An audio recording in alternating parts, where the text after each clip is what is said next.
Can I tell you to break clean, watch yourself at all times, shake hands now, may the best man win. Good luck to both of you. Round one, there's the bell. Speed called by very excellent, the Underground Heavyweight Champion. Welcome into a brand new episode of That's Boxing Podcast. I'm Dust. I'm Coach. Coach, I got to tell you something. What's up? Happy anniversary.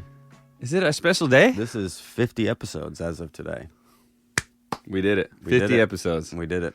That was really our goal all along, was to hit 50. Hit 50. Let's do 50 more. Oh, I was thinking we just hang them up right now. Oh, okay. Just Yeah. go out on top. Yeah, that's enough. This is enough to say that we had, a great boxing podcast. So like Floyd Mayweather, 50 and 0. 50 and 0. Yes, That's right. go out, man. I mean, listen, if I ran through this list, there's no losses in there. Nah, man. Only quality, championship level podcasting. I agree. What do we got to get into today? We got a lot of boxing news to break. We got to get into last week's fights. We got to talk about some fights going down the women's division tonight. But I also want to talk local boxing. Yes, sir. Because where are we going to be at tonight? We're going to be at the Clackamas Armory. The Armory. At the Armory. For Arena Wars. Just turn left at the tank. I really want to know. We were talking about this a second ago, making coffee in the kitchen. I think I could do this announcer shit in the ring. And Okay, let's hear it. Okay, me and our fans were in the crowd and we're just listening. Well, I haven't worked. I don't know my shtick yet, But Gotta it's like, work it out. welcome to Arena Wars. That's pretty good. Come on, that's good. Kind of sounded like a question though. Well, Like Arena Wars? Arena War. Well, we don't know if it's going to be a war. Yeah, right. Yeah. You know? I mean, you can't call it a war before Before the war. the war. Could be a peace treaty. I need my catchphrases. That's the thing. But from the four corners of the earth. Who's the best ring announcer? Maybe from the 3 counties of the major metropolitan area From of the Tri-Cities. Portland and Vancouver, Washington area. Yeah, that's good. If you draw anything out long enough. Yeah, with a low sounds pretty voice, it impressive, sounds yeah. good. Who's number one? Who do you like to see in the ring calling fights? The best ring announcer of all? Yeah, currently doing it. Currently doing it, Jimmy Lennon Jr. Classy Jimmy Lennon Really? Jr. You like classy, Yeah, I like classy Jimmy Lennon Jr. I like Diamante. He's a kind of new age. New Throwback. age, just because of the dreads? No. Why? No, because he's of the newer generation of ring announcers. Yeah, but he's better. Jimmy Lennon Jr. He's is got a great holdover. voice. Jimmy is a holdover from the original cast, and you only rarely see Michael Buffer get rolled out by the Riyadh season crew every now and then for these main events. Yeah. When they can, because they're probably paying him a fucking fortune to come out and do a couple lines. But Yeah. Jimmy's working. We saw him work in the press conference the other day. Yeah, he was very nice, friendly guy. Yeah, and he's very, very polished. Does Jimmy roll his R's? Because When Victor's, wait, is it Victor? I always call him Victor Diamante. I don't think that's No, his it's name. David. David. Yeah. Victor Diamante sounds more like his name. That he needs to change his name. But he's got the accents down, man. Yeah, Jimmy Lennon Jr. can nail the Spanish accent perfectly. Perfectly? Perfectly. As I think good he as- might actually be part Spanish. If you look at it. I don't think that's Yeah, true. that's the Lennon. Yeah. That's the Lennon I'm going to go ahead line. and fact check that. No, for real. No, he can nail it. I mean, you have to, dude. You have to be able to do that, especially somebody who's been at it for like 30 years. Yeah. But I like Diamante fine too. Plus, he's a motorcyclist. I'm a motorcyclist. I came here today on my motorcycle. See, there He you go. wrecked his motorcycle and came back and recovered. So How do you know I that heard his fact? dreads got caught up in the back wheel. Dude, they might have. They're long. Yeah. They're long. The only thing I don't like about him is the echoing the fighter's name. I think that's weird as hell. He just says their last name twice. I think it's awesome. I think it's his attempt to try to be a throwback announcer because that's what they used to do back in the day. Did they? Mm-hmm. They just said it twice. So you say it once, you wait for the applause to die down, and then you close. It's like closing their period before you move on to the next person. Yeah, I think it goes back to like stage announcing, maybe before a microphone, maybe before the modern PA systems. And then I also heard somewhere that it came from the modern PA systems when they would echo terribly, and they would say it one more time so it was clear what they said. Because if you say, that's boxing podcast, and it's all echoey and shit, and then just say Right. podcast and one more time, so it clarifies what you said in the Maybe moment. I should start doing that. You ever been to like an outdoor festival when you can hear the sound slapping off the back yeah, walls and it's shit, and terrible. it's just if you're standing in the wrong spot, you can't hear shit. Yeah. I think that's maybe why they did it. That's why I wasn't at Coachella this year. Yeah, that- Otherwise, I would have been there in my cowboy boots and my headdress, prancing around. You just go down there and headline the thing. Yeah, oh yeah, for sure.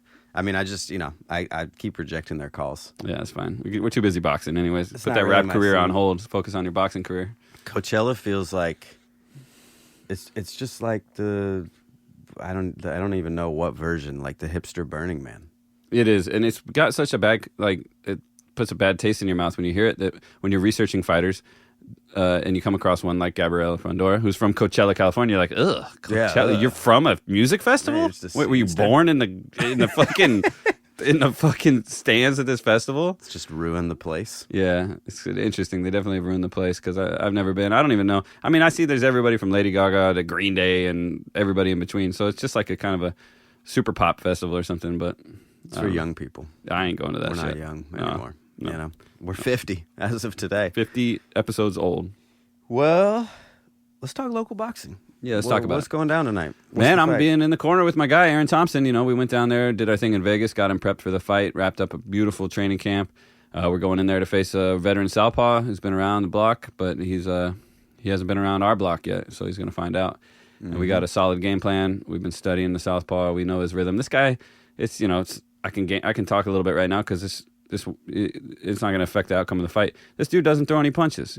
You know, in his fight against Ochoa a couple fights ago, he threw 20. I counted because I do real deep film study. 22 punches in the first round. That's just not going to get it done. Watch, we're recording this before the fight. He's going to come out and throw like 120 I know, punches. right? His coach did tell Aaron yesterday, "We got a surprise for you, man. We got a surprise for you tomorrow." Okay. I'm like, "All right, Wow. what are you gonna fucking do? You're gonna be Something. Gonna do something special? Gonna do a Some fucking? backhand. It's the gonna do a backhand. somersault? Like they ain't got no surprises, man." So why do you think he doesn't throw punches? A hesitation? He's an older boxer. He's been around. He's had 14, 15 fights. He likes to slow things down. He's a southpaw. He's used to people being kind of unsure of how to attack the southpaw and the lead hand to kind of silence and control the quiet moments and make a lot of quiet time, and then work off that pace. And then he does finish stronger than he starts. He's a slow starter. He got knocked down in his last fight in the first round against a kid from the Benavidez team. And he got up off that knockdown and fought hard all the way through. He's been known to fight people to a draw, and maybe not a full draw, but like one judge saw it a draw for Ochoa.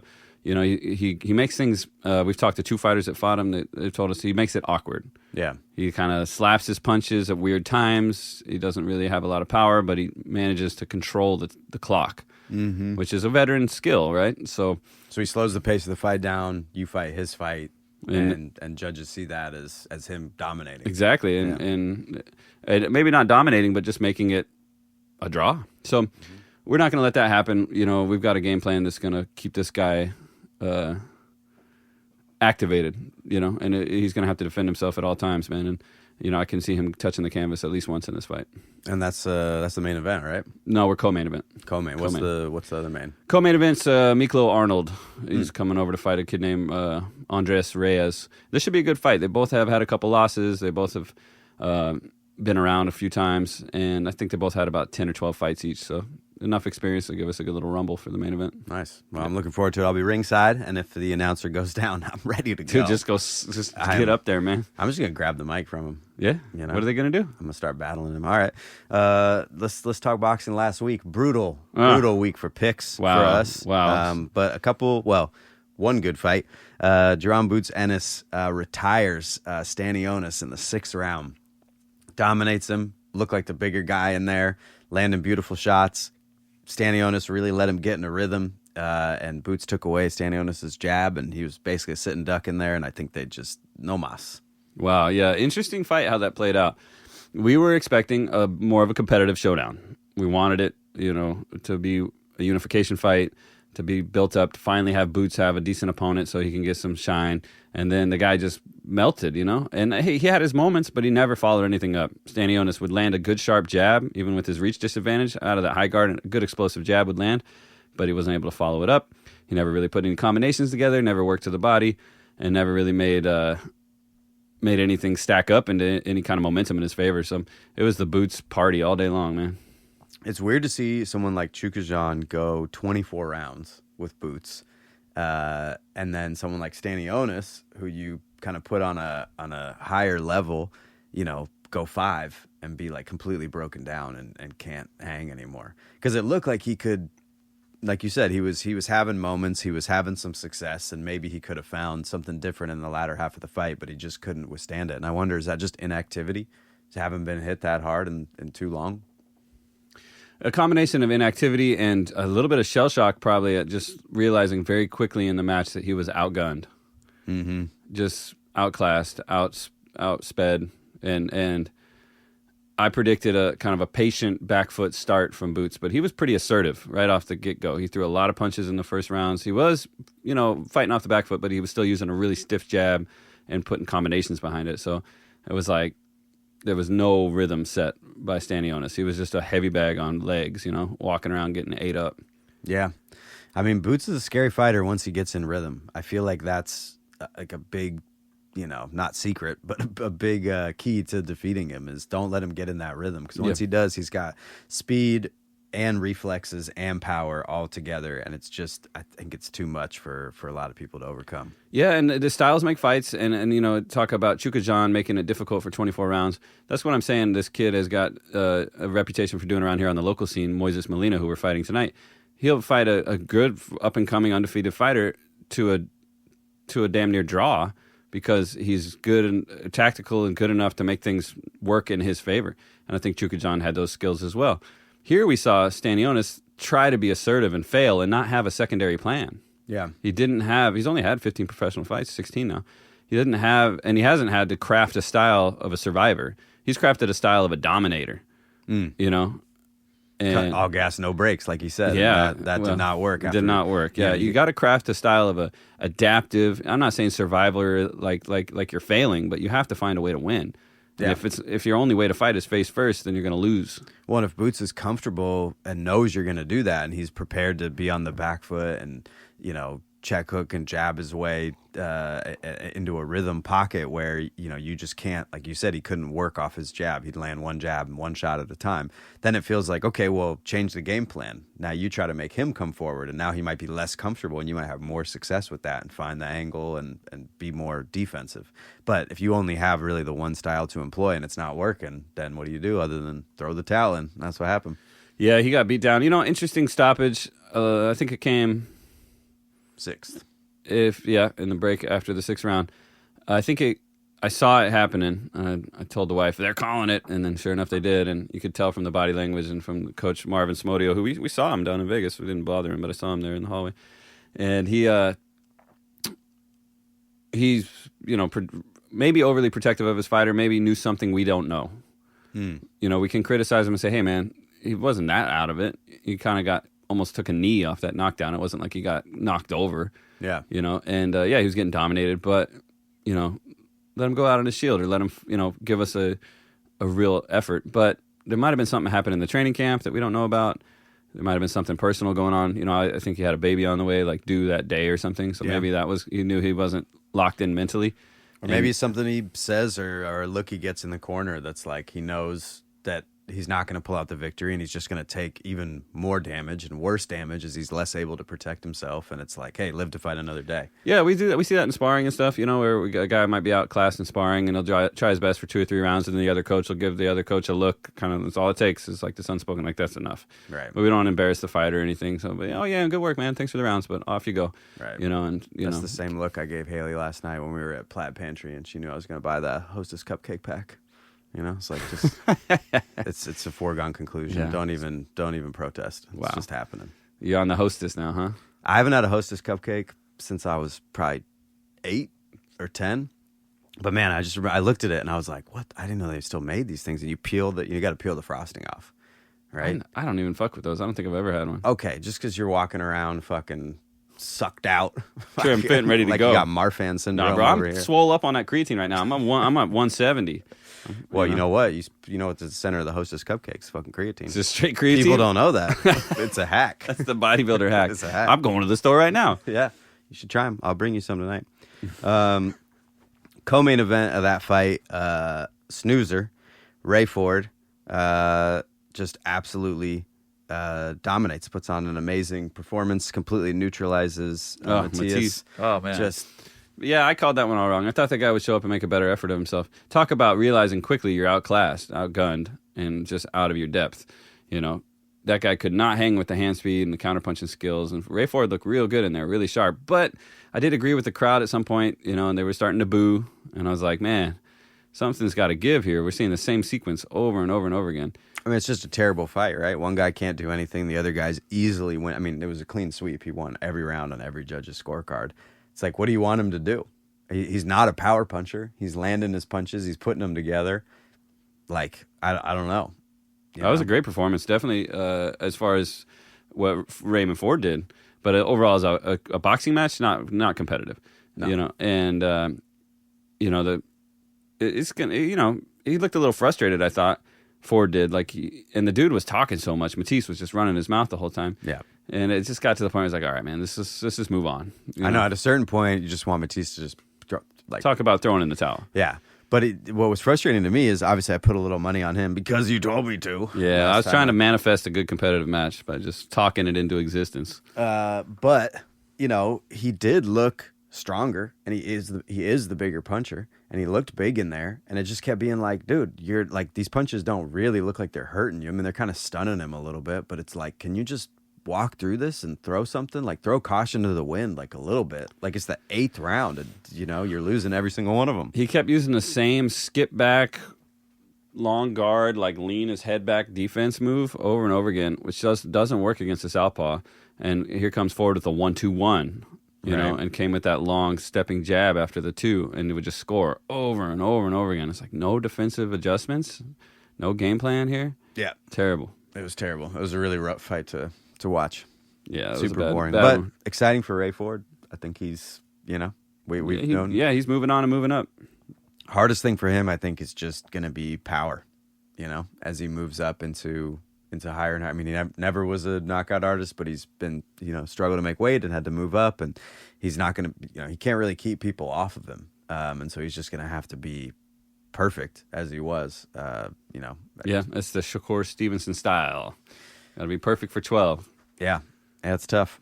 Well, what's going on? We got boxing going on right now all day today with this Grand Prix tournament. This thing's pretty wild. Have you read about this? I heard a little bit about it. Turkey's putting on a thing with the WBC, and Mario Suleiman is, you know, stroking his ego, I guess. It's to win the prestigious Jose Suleiman Trophy. Oh, it's Jose Suleiman. My bad. Because I think that's his dad. Oh, Mauricio was his dad. Yeah. So it's like a monarchy of owning boxers' belts. I just like when you create a new thing and then call it prestigious. Mm-hmm. You know, it's just great. Just like will it into existence. Well, they've definitely have a track record of making a new prestigious belt for literally every event. Yeah. Anything that happens, they're like, dude, let's make a super sick belt and then charge these guys like 3% of their purse to wear it. Yeah, it's pretty brilliant. We should make an Oregon belt. Yeah. Like, what would it be? The beaver belt. Fucking put that beaver strap on. That's what, I can't make this joke on the air. All right. Okay, save it for later. Yeah, moving on. That's why we're going to start a Patreon. We'll have a paywall to hear the bad jokes. Yeah, we'll clip that joke. Hey, you ever take TSA Airlines? Or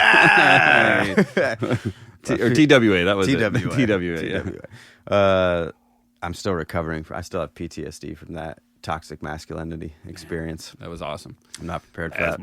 That's boxing. It's an interesting format, though, for the tournament. They've got 4 divisions, 32 boxers, so 16 matches. And then this was interesting. They were like, we're giving everybody like +2 or 2.5 pounds because of the extreme distance that people have to travel and trying to cut weight while they're traveling. So there's like a little bit of fudge on the weight. They're doing regular 10-point scoring, but they added this, and I like this because you do this.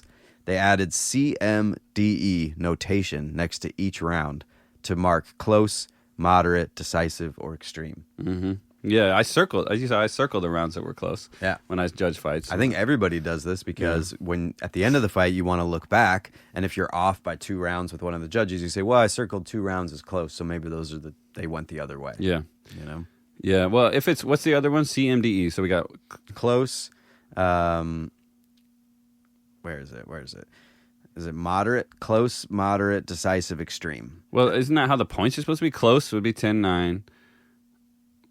Moderate would be... Well, but close, extreme would be like a 10-8 round without a knockdown, right? Close is like you gave guy A 10 and guy B 9, but there wasn't... You could have gone either way. So you just kind of had to pick. Moderate is like yeah, I'm leaning this way, but it's not. And then it's just an escalation of how extreme one party won the round. And then they're going to use it for a tiebreaker because it's a tournament. They can't have any draws. So if there's a draw, they basically add up, well, there were all these close rounds, and so we'll strike that round and now retally the scores. Okay, well, that's interesting. I like that. Then it keeps it moving. No draws, keep it moving. Keep it moving. And then they're doing open scoring in round 2 and 4. Instant replay. This is interesting. They elevated the judges. They're going to look like little lifeguards up there. Right? So they can really see. Like tennis. Tennis. The greatest sport of all time. Exactly. Yeah. According to that Italian guy we watched the other day. What's his name? What did he say was the greatest? Vianello. He said he's never boxing again. He's going to go back and focus on his tennis career. Is that really what he said? No, I wouldn't be surprised at all. Dude, his whole Italian mafia family out there looked like tennis stars. Yeah, for real. I was like, you all just look too wealthy to talk to me. Yeah. I don't even know what tennis is. Is that the gentleman's sport? Is that golf? If I Google gentleman's sport, what comes up? I think that's a club. A gentleman's club is what you're looking for. Racism. That's the gentleman's sport. Traditionally refers to sport characterized by a strong emphasis on sportsmanship. Oh, I thought there was like one sport that people like call the gentleman's sport. It's going to be a sport I'm not interested in. Oh, here you go. Polo. Oh, the extreme gentleman. I remember dating this girl who had a friend whose husband was like, he was a polo, like collegiate polo player or whatever, and he just carried himself that way, and he would just constantly talk about polo. Was he always on a horse, or just looked like he he was just always got off of wearing one? Polo shirts and shit. Oh, I was right, like just trying to bring it up, I guess. But he was. I remember it's like this is such a polo thing. Like, hey, just moved to Portland. What are your favorite places to eat internationally? And I'm like, what fucking question is that? What the fuck are you talking about? There's a fucking taco stand, and Yeah. you know. Well, in Guatemala. Yeah, like just don't ask me that question. Well, that's just dork. Yeah, That's what happens when you ride a horse too much. I don't have anything in common with anyone who's ever played polo. Also, is polo's in the fucking water, right? Hey, didn't I see like an equestrian helmet on your kitchen table this morning when I walked in your house? That's I got Haley like a horse. You got her a horse? Thing. No, not a horse. Like a horse riding. Like she can go ride a horse at a place. Okay, so that's different. Yeah, I tried to Google Because it's not as long as he's not being a gentleman about it. I tried to Google polo and I Googled polio. It's a different sport. It's a different sport because this polos. See, I don't even know. There's one on a horse with a mallet. It's like croquet. That's polo. That's polo. There's water That's polo why the shirt too. has a fucking horse on it, man. Right, but there's water polo too. Yeah, there's no horses involved. Why in water do they polo. call it polo? Because I think it's the same thread? game, except for you're not on a horse. You're swimming. But there's no mallet either. There's nothing against soccer in the water. Fuck, dude. Water soccer would make way more sense than It water doesn't polo. make any sense. But It's no, you literally- can't touch the ball in soccer. That's called hands. Well, you touch the ball with your feet. You touch the ball with something. Yeah, so I think they need to combine these sports and put the horses in the water with a and mallet. the horses kick the ball Underwater. with their underwater shit. Okay, so it's a weighted ball, Like a medicine ball. like a medicine ball that the horses kick, and then you use the mallets to attack each other above water. above water. So the water's like perfectly like 5 feet deep. So the horses, it's Yes. got to be full size horses. Right, full size horses. So now then you watch it split screen horizontal. So you watch above the water, the dudes try to kill each other with giant mallets, and below the water, the horses try to kick the thing into Kick the ball on. That's the gentleman's sport. That's the ultimate gentleman's sport. Watch out, Turkey Al Shalik. We got a new idea for you. That's coming. You want to bring tourism to your country, man? Make it happen. Make that happen. You know they got some nice horses and out there I too. will be the ring announcer for it. It's Absolutely. a ring? Well, just the announcer. I want to Okay. announce it. I want to be like, Snuffles is coming down the pike, and he bashed his teeth out. That'd be great. I love it. Sign me up. Sign me up. Let's talk boxing news. Yeah, lots of news breaking, man. Coppinger out here dropping the news. Biggest news, absolutely. Jake Paul is going to fight Julio Cesar Chavez Jr., a former world champion. Is that the biggest news? Who's gross. No, I'm being sarcastic. But I do have some news about that, though. what's your news? Let's hear it. Local boxer Victor Morales Jr. is going to be on the same card. Wow. Let's see? go. Look at this. Let's Disney go, stars. El Tornado. Not forgetting about the little people. Let's go. Hey. Hey. What's up? Okay, you no, got something you wanna I'll say? save that joke for after See? hours. Man, we're really trying to clean this podcast I know, up. right? I don't know. I think we got to let it fly a little more. Shakur Stevenson set to defend his lightweight belt finally against William Zepeda. You finally got the fight you've been waiting July for 12th. years. I mean, I think this fight lost quite a bit of shine. Right? I mean, just Zepeda coming off, not the most dominant victories against someone with a style really similar to Shakur, but not as good as Shakur. It seems like the fight's I don't want to say a foregone conclusion, but you can kind of picture how it's going to play out in your head. And I don't know it's going to be that exciting. Yeah, it's not nearly the matchup it would have been because the mystery has definitely been solved. Yeah. The wizard has been revealed behind the curtain. Yeah. So But a good fight. Still a good fight. Looking forward to it. Hopefully not a good fight. Hopefully we get a great fight. Shakur needs a fight. He needs what Boots got. He needs somebody to make him look good in there. Like Boots said, put a live body in front of me and look what I can do. Yeah. Also, we didn't talk about it earlier. We're talking about Boots, but Boots didn't have to follow the 10-pound rehydration clause. That was probably a huge And difference. I think that made all the difference in the world, and that's why he's eager to stick around at 147 now.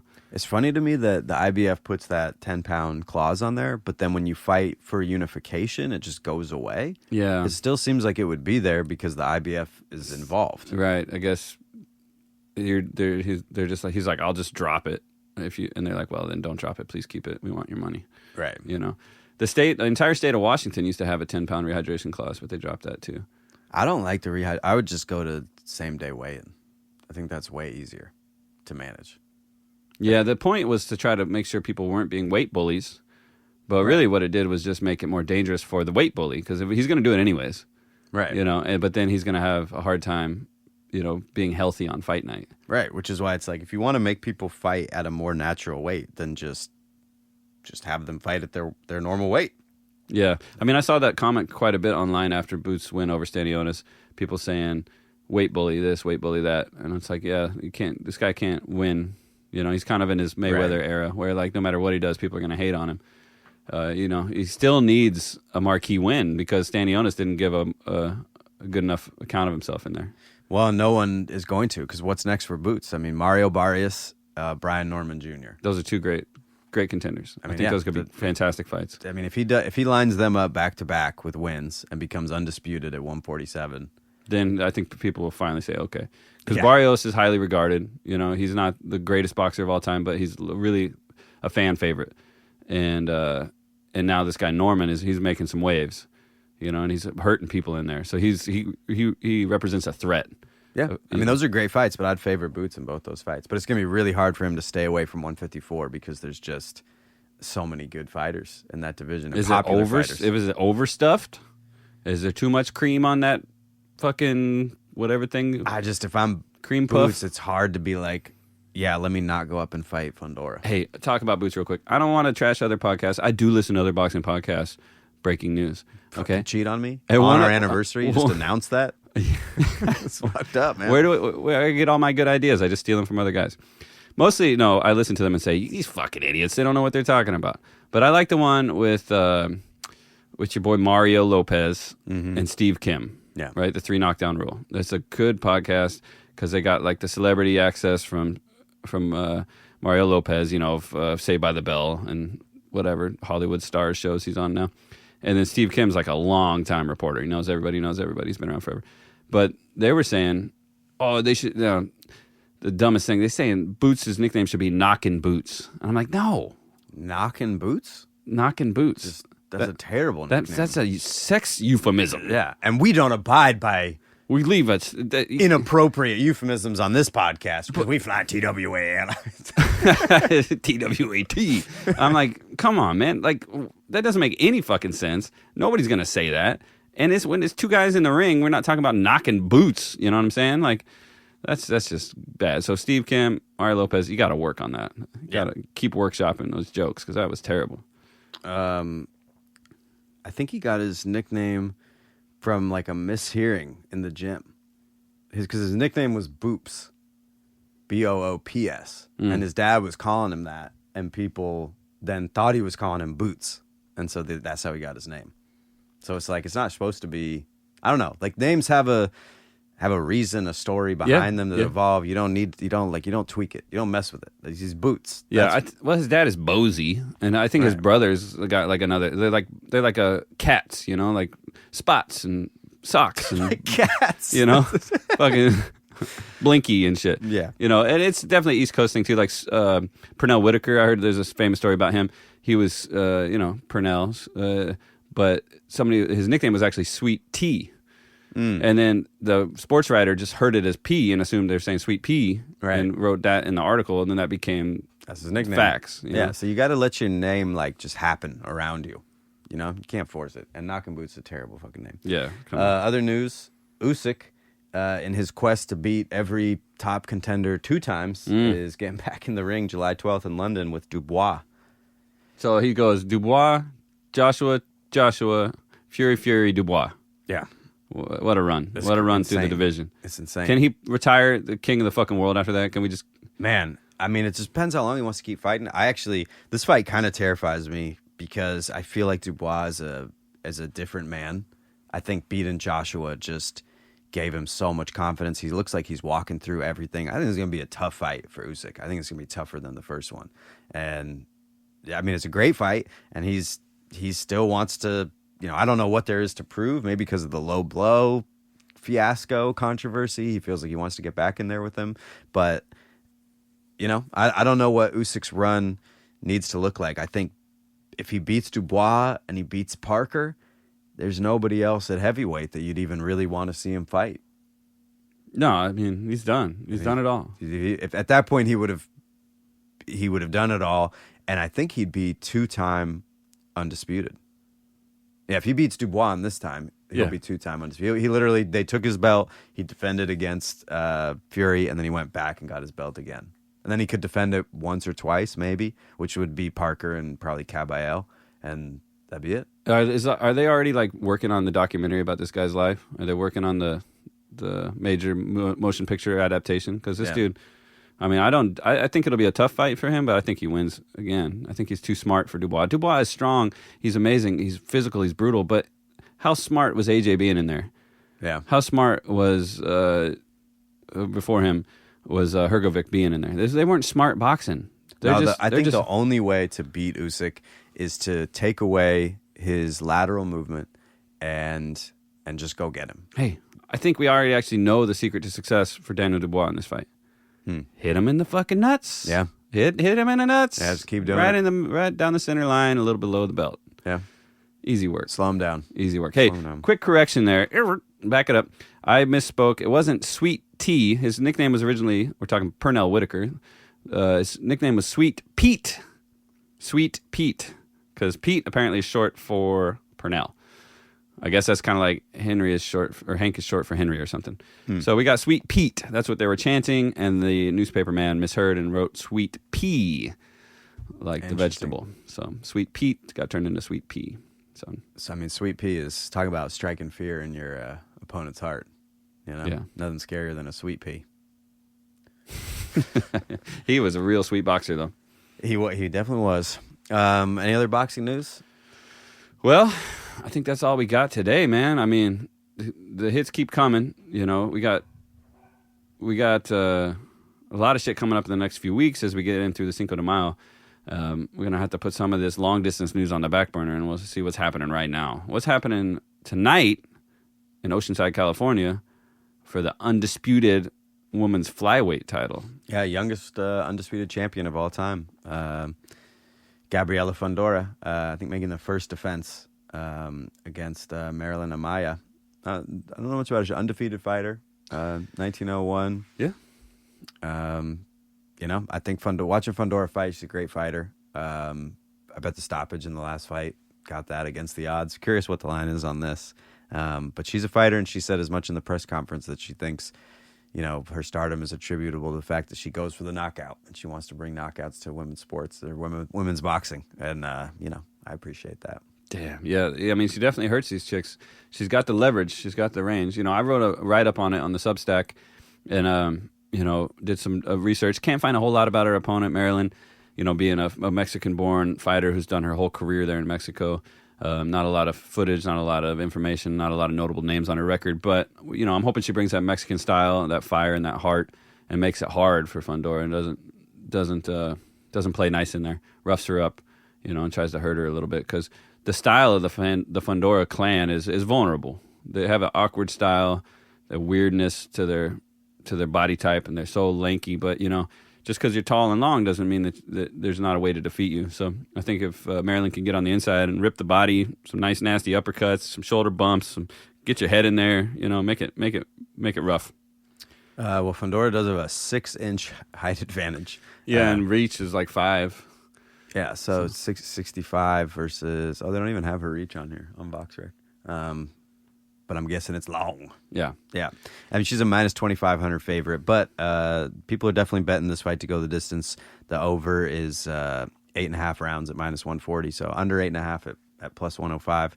Not a bad bet, given that Fundora by stoppage is minus 130. So why would you take that bet if you could just take the under? I'm guessing she gets it. If it's going to happen, I'm guessing it's under 8.5 and not in, the last round and a half of the fight. Yeah, no doubt. Well, I hope, like I said, I really hope for a good competitive match. I think Maryland can bring something enough to make it worthy of the undisputed title. We don't want to see people getting easy fights when they got such literal prestigious, titles on their back. And I think you get an easy defense, though. You're entitled. To an easy? No, I don't think so, man. Once Really? you get the Right crown, away? once you get the crown, you got to throw down. Damn. Every fucking round. I feel like it depends how active you are as a fighter. Like if you fight 3 times a year, give you an easy defense. Even twice a year, easy defense, then top contender kind of thing. But if it's like these guys fighting once a year, once every 9 months, 10 months, it's like, all right, well, then they all got to be big fights. Yeah, that's true. Well, this chick, she is highly ranked, at least by the IBF. So, yeah, is number 1 contender. So this should be a legitimate matchup.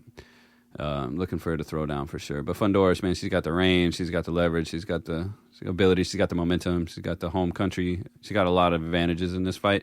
So again, it's on the foreign fighter with the smaller build to force the action. It's on her to win this fight, and that's a tough place to go into. That's what they call you the B-side for. It's like you have to go win this fight because you kind of already lost it on paper and in the hearts of the betting. The betting odds and the fans. But that's what we love about boxing is, man, if she could shock the world. That's the crazy thing about Undisputed. You got to go round up these titles one at a time. You get them all and you get it done. And then somebody can take them all in one go. Yeah.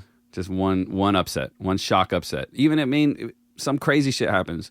A bad cut or something, or a fucking injury or a flash knockdown or who knows what. Yeah. So you never know. But hopefully we get a good fight. Hopefully they don't throw in a fucking towel too early and let these chicks scrap it out. And, women's boxing's on the rise. This is a good chance for the lower weight classes to shine up a little bit. 112-pounders, the flyweights can throw. So we'll see how they do. Yeah, that'll be good. And then looking up ahead at the schedule, Eubank Ben next weekend. The big news on that is Eubank Sr.'s like, he's no son of mine. Will never be in your corner. You're a disgrace. Yeah, what's up with that? Because he's so classy. Talk about a gentleman. This guy wears like a monocle and shit. And he's a little kooky. Yeah. He's senior. And he's just real disappointed in his son's behavior, slapping dude with an egg and all that shit. So it's funny. I certainly wouldn't. He's selling fights, man. If it was my son or my fighter, I'd be like, come on, man. Yeah, but these are British people. They don't have any decorum. Well, this guy certainly thinks he does. These are wild creatures. I mean, this fight, they definitely got to do some kind of promotion, egg slapping and whatnot, because the guys are 2 weight classes apart. They really don't have any business fighting each other. They've not been on a natural collision course in their careers.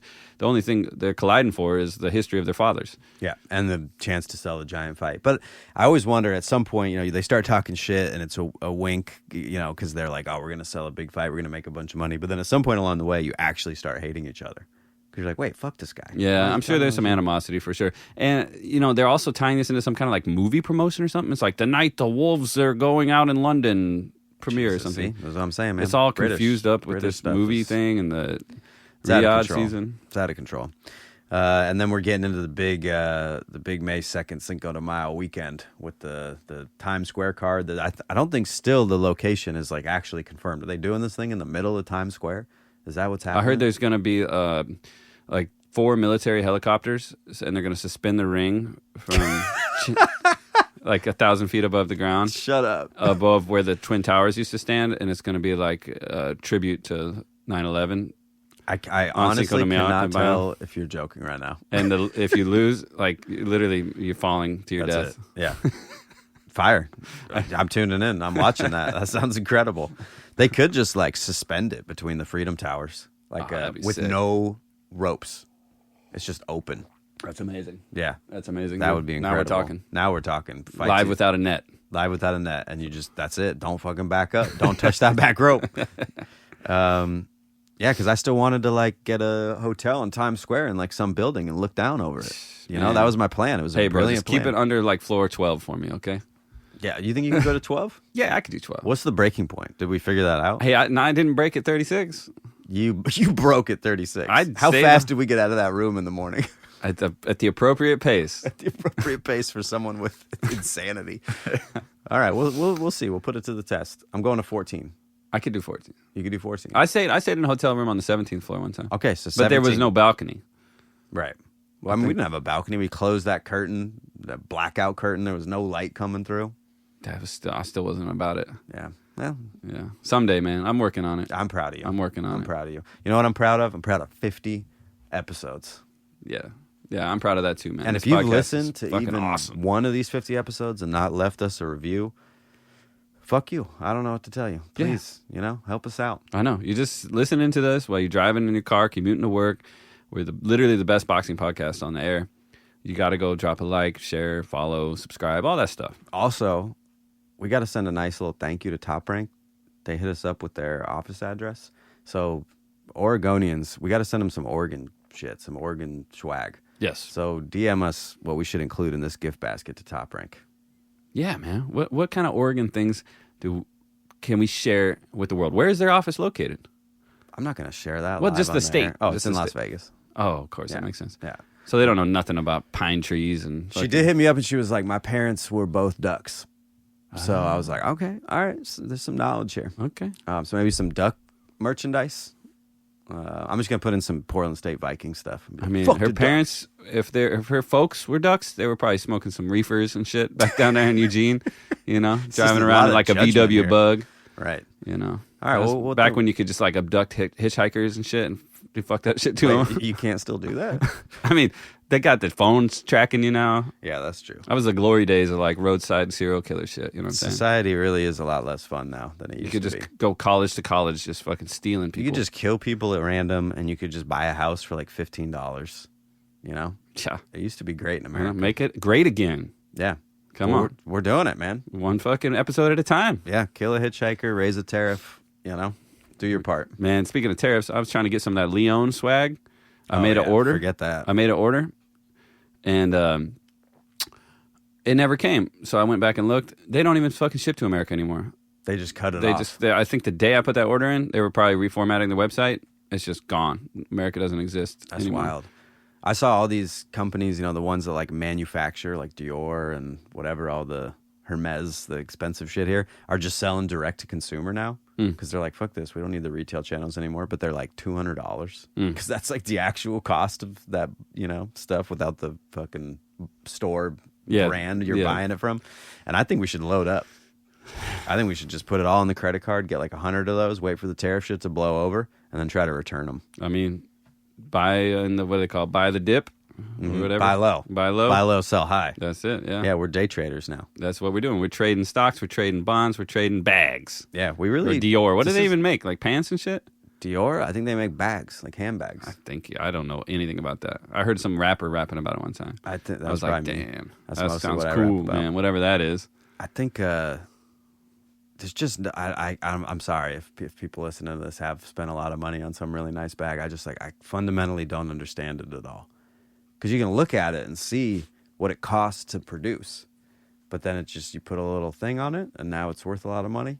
You just look. I think it gives the opposite perception in the world that people think. People think it's like, well, this is class and this is that, but I think it just makes you look like you got ripped off because you don't know how much it costs to make a bag. Yeah, yeah. And I think even the people that do know that, they don't care. They just want to be included in the club. But You the know? club is people who aren't prudent with money. It's like in the It's a weird it's in the club. motorcycle community, Harley riders get a bad rep, and part of that is because they're way overpriced for the quality they are, and basically you're buying a brand name to be part of a club, and not Right. really actually buying a piece of machinery that's finely tuned and handcrafted. And for some reason, they're like twice as much as every other motorcycle of equal, you Right. know, 'Cause of the statistics brand. and specs, just because you got the brand. It's like, man, this is whack. You know, what's the equivalent in boxing? You know, like what's a boxing brand that people buy just to be like Winning.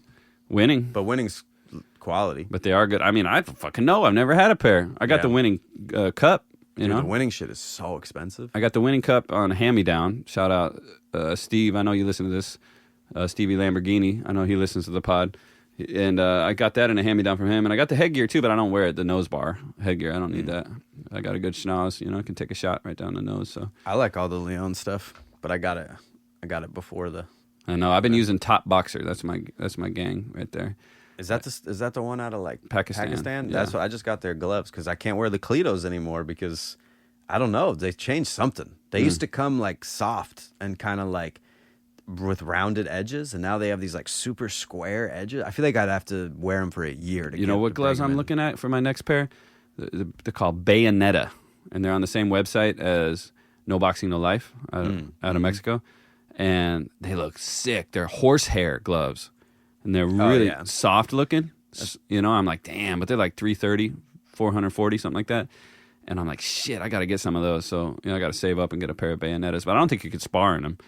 I think Well, you'd the be- horsehair gloves are like this is a puncher's glove, right? I mean, there's nothing in there, you know. yeah, that's But what it's for. but they look like old school. They look like something Roberto Duran would have been wearing back in the 70s.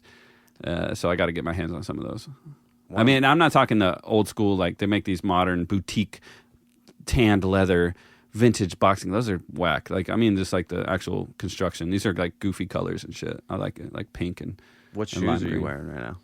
I'm wearing Atomics. Okay. Wrestling weightlifting shoes. Interesting. Yeah. Are they high top?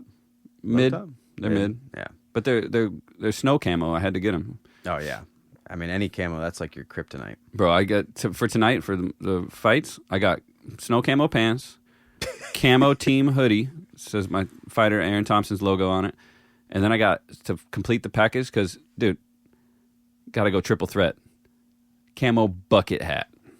Jesus. So you're rocking like multiple types of camouflage, Well, mostly snow camo, right?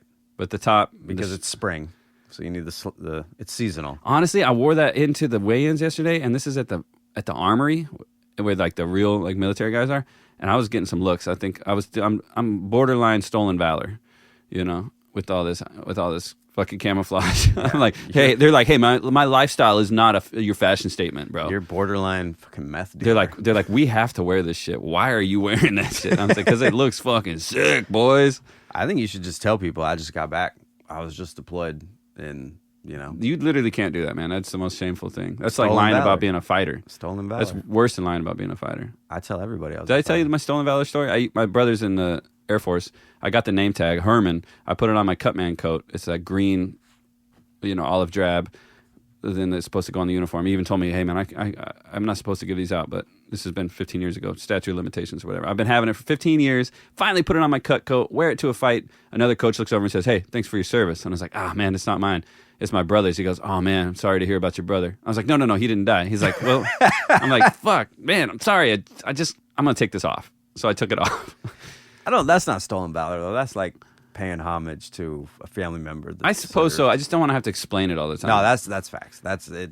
I don't want to paint a picture and look for false sympathy or anything. And, stolen valor is a real thing.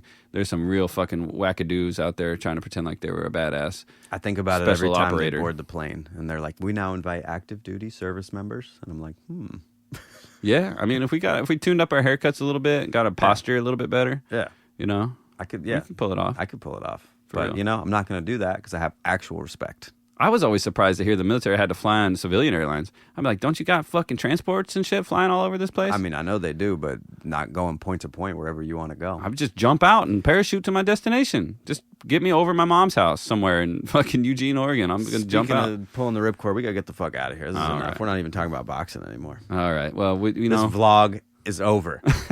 This lifestyle episode is done. All right. Well, I got to get to the fights, man. I got to get to the fights. I'm gonna see you there. I'll You see know you what? In honor of you, I'm gonna wear my camo pants tonight. Fuck yes, dude. And maybe my coach. Josh And if you shirt. get recruited into the armed services today because you wore the outfit to the joint, you know, Dude, that is where the ROTC or whatever would be, is the fucking Salem Arena Wars Armory, or let's go. Clackamas. Clackamas County, man. Yeah.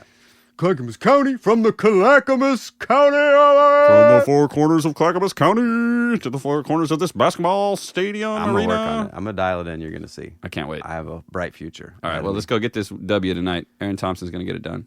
Yes, he is. Until then, I'm Dust. I'm Coach. And that's boxing.